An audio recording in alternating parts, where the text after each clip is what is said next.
I remember when I had to do these myself and how long it would take and how brain dead I would be at the end of doing something like this. AI systems are becoming very powerful, and openly releasing all the details would enable misuse. Going from an unstructured way of having sales to having higher conversion and having a more structured way of doing sales.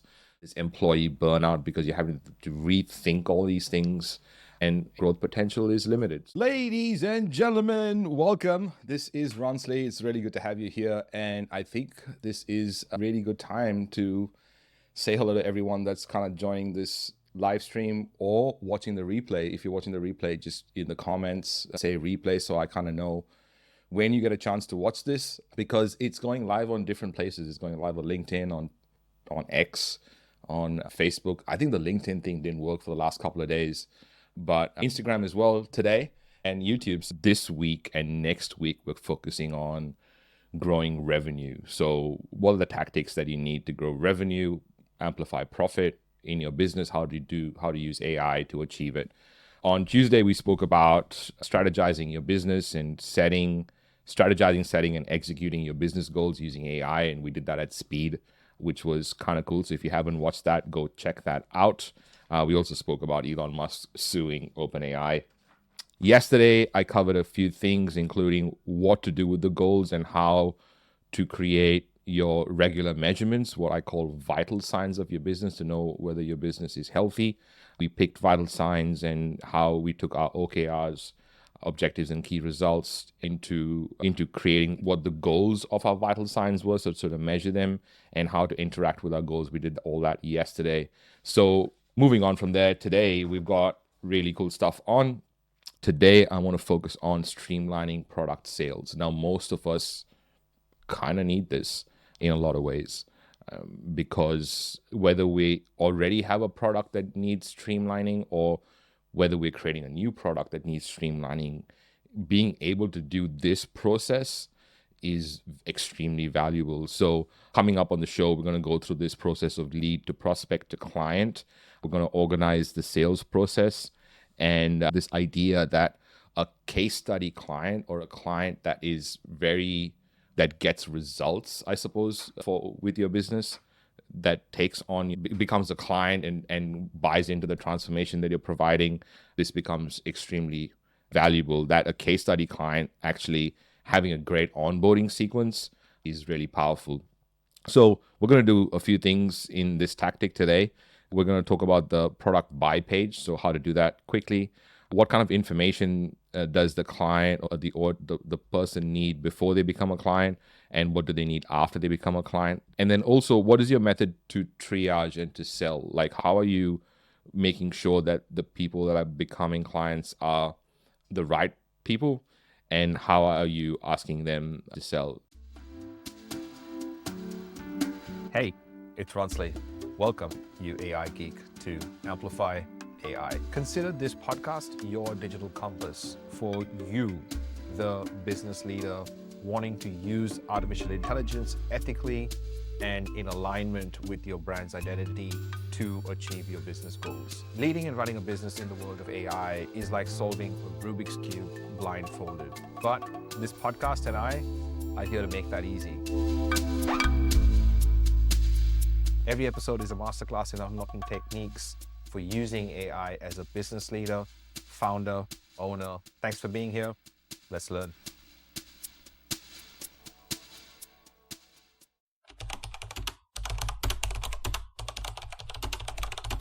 Today, we're going to talk about OpenAI and how open is OpenAI, because I think it's important to understand the ethical side of things around artificial intelligence. I know a lot of us are going either human intelligence versus artificial intelligence, and I want to say that there's a way to augment the human intelligence with artificial intelligence. These kind of concepts in the news are really important for us to be aware of. I'm going to talk about the founding principles of OpenAI, why it should be more open. So I think that gives away how open OpenAI is. We're going to get into a really cool tool called Grok with a Q at the end. It's very fast and it's very free at the moment as well. So we'll cover that. And then for this particular tactic, this is a really great episode, number 20 on the Amplify AI podcast. We talk about, taking convert leads into clients using artificial intelligence. And we're going to cover a really cool technique today, the 5 1s. So let's get into the show. OpenAI was founded in 2015. Most of us might know that or not know that. But in its early years, OpenAI published a lot of its AI research openly. However, since 2019, 2020, it began shifting to a more closed approach. OpenAI transitioned from a pure nonprofit to a capped profit company in 2019. And that's when all this closed thing started to go about, because they took $1 billion of investment from Microsoft. So you understand how those two tie in. A lot of things with OpenAI is very limited details on, which I was talking about earlier, like the model architecture for GPT-4, the training data, the compute used. We don't even know the actual size of the training data. So how many billion parameter model is it? It is, some people say it's a 1 trillion parameter model. That's why it is so fast, and that's why it's so good at reasoning. The other thing is that OpenAI stance is that, so from their point of view, they're saying that AI systems are becoming very powerful, and openly releasing all the details would enable misuse. I'm not sure whether they're the right people to, I think democratizing AI is something that's super important, because it's so powerful. To their point, it is so powerful that it should not be only available to certain people, or how its work shouldn't be only available to certain people. Since OpenAI stance is basically that this AI is becoming too powerful and we don't want to release all this information because it can enable misuse. But they're also partnering with some organizations like the Associated Press and American Journalism Project to explore beneficial use of its technology. Again, this is in secret, and these partnerships are limited. Some argue that OpenAI's closed approach makes it harder for the wider AI community to audit its systems for safety and develop appropriate safeguards, which is totally true. This kind of came up when Sam Altman got fired from his post on CEO at OpenAI, and that whole conundrum with the board. And what they said was that they felt that Sam Altman was not open enough. Considering the name of the company is OpenAI, that's quite interesting. But that's the news. So today we're talking about streamlining sales, product sales. And the idea here is from going from an unstructured way of having sales to having higher conversion and having a more structured way of doing sales.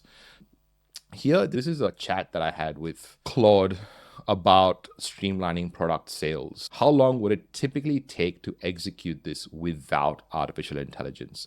So I'm trying to get an idea, okay, on how, if we were to do these things like product by page, what information does the prospect need and what information does the client need to get success? What is the method to triage and what's the method to sell? How long would all that take? And it gave me a really good response here. It's like, okay, product by page, maybe 1 to 2 weeks, because you got to gather information and develop and design, prospect to a client from that information. How long would it take? About 2 to 4 weeks, and a total of between 6 to 12 weeks. Now, I was like, that is a long time, but what if we had to simplify that? How long would it take to change? And they're like, okay, well, let's simplify the process, about 4 to 6 weeks. So that's a long time. And I was like, okay, well, what were the typical costs involved for a company to perform this? And if the company has 5 to 8 full-time employees, I'm kind of giving it a range. And then it kind of decided to do something like that and said, okay, total annual cost is between this and that. Now, I'm just trying to ideate how I would go about creating a product page, because what I'm trying to do is I'm trying to understand what it is that my client wants. So in this instance, if I'm saying that my client needs to understand that using artificial intelligence or augmenting their intelligence with artificial intelligence can drastically speed this up, and also it'll cost them much less. And what I'm saying is, well, if that's the kind of person that I'm after, like, what are the advantages of them to streamline their product sales? Well, it increases efficiency, there's high conversion rates, it's improved customer experience, it's scalable, there's better data and insights. And if you don't, then there's missed opportunities, there's higher customer acquisition costs, which is totally true because it takes so long to do a whole bunch of different things. The competitiveness goes down.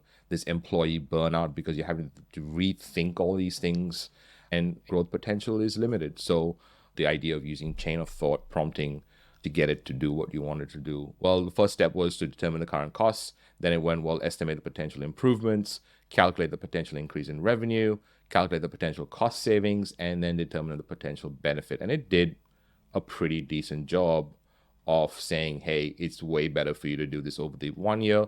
Now, this is not even considering that we use artificial intelligence to execute this. So what if we were to use artificial intelligence to execute this, right? The first thing I would suggest we do is like open a chat. This is Claude that I'm using. We can use ChatGPT, which is probably, I think between Claude and ChatGPT 4, those are two really, really good options, really smart artificial intelligences. So the first thing I would do is this template. I'll say this is, I am a coaching and training company that helps business owners and leaders integrate to their business workflows ethically to grow revenue, brand, audience, and operations by using the Amplify AI pyramid and framework. My method is unique because, one, it is methodical and step-by-step while simple to implement. Two, it works and is created by, and I've seen results. And then three, regular training on how to use AI to get one free paid work day back a week in your business. I am Identify My Business that helps this audience achieve this outcome by this method. So we use that template, and then I'm going analyze my audience and their problems and write a page to help them understand that my business can fix those problems. Then when writing the page, I want you to write out the best you can these sections. So now with context, it is pretty much writing my sales page. Now for me to have to write this all from scratch would have taken a long time. Now, at least I have sections and I have a starting point. So you'll never have to start from a blank page ever again. Now, it's doing a pretty amazing job by doing this. Now, all I need to do is actually go in here and edit some of this out to actually reflect what I want. You can totally do this as well, which will then refine that. And I want to highlight something very important here. I mean, I know lots of people around the planet have been selling super prompts, and large language models are not designed to work with super prompts really well. It's actually designed to have conversations, so understand something and then give it more context so that it understands what you're trying to do better and then rewrite that better. So the more conversations and up and down you can have, the better results that you'll be able to get from any large language model. They have to understand the current AI landscape. They should have a basic understanding of what's happening and the potential impact that AI can have.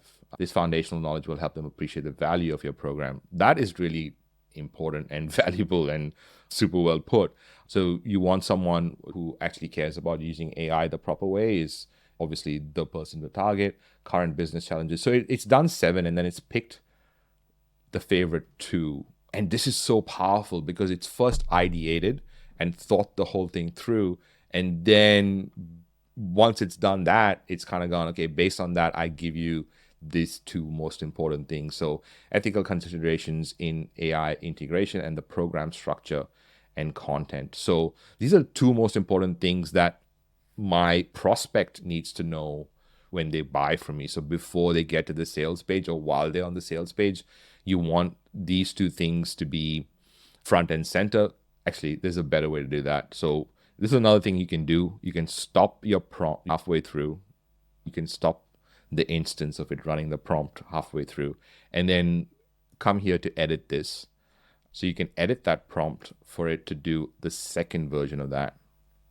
I remember when I had to do these myself and how long it would take and how brain dead I would be at the end of doing something like this.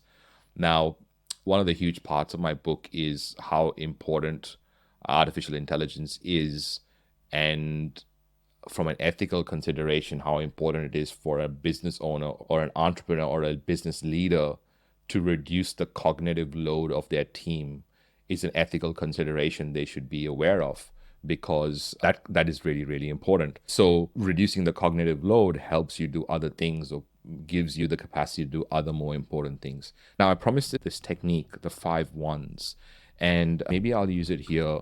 And it's like this, I learned it from my coach Taki Moore, but he says there are 5 really important things to think about, and I could really butcher this, but it is 1, transformation; 2, one audience with one product; 1 lead source and for 1 year; and 1 transformation to 1 audience with 1 product with 1 lead source for 1 year will give you $1 million for that product if you focus and you do the 5 1s. Now, that becomes important, especially when you're trying to create a product page and do these things. And sometimes it takes so long to launch that you don't even get into the reps of doing this 5 1s. You stop at not having a place to send people to. So that becomes super valuable, especially when you're doing something like this. Hey, AI Geek. Thanks for listening. Your job doesn't stop here. I want you to lend your voice to the conversation. So you can join those conversations, discussions, new trainings, new recordings, and the rest of the AI Geeks by going to aigeeks.co. Also, share this podcast with a friend, another potential AI geek. Until then, much love.